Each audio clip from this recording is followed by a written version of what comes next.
verið þátttakendur í Bændur græða landi verkefninu í mörg ár. Bændur eru þeir sem að ráða yfir landinu og þar, við höfum besta tækifæri til að gera vel sko.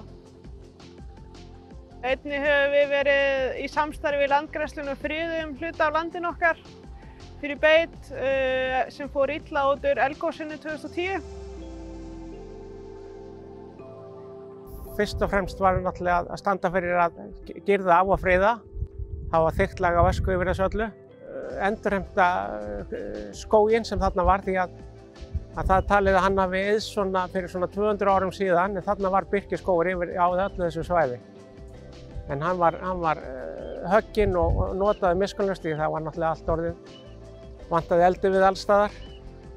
Og endurinn var sá að ræturnar voru líka teknar upp til þess að nota þær.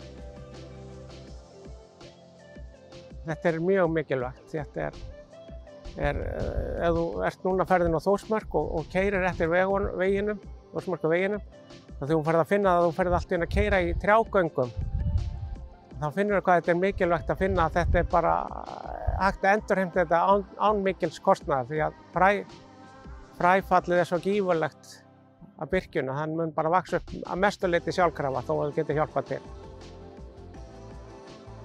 Og eins og við vitum að þá er núna alls staðar verið að binda kolefni í skógi.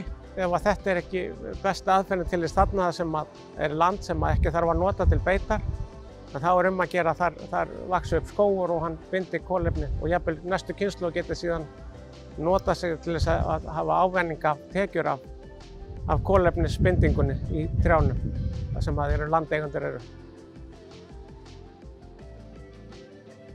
Við sjáum mjög mikinn árangur af því sem við höfum verið að gera, sérstaklega friðuninni. Það virðist sem að landið er bara, gróðrinum hafi verið haldið niðri af beiti svo við vitum og friðunin er að skila sér.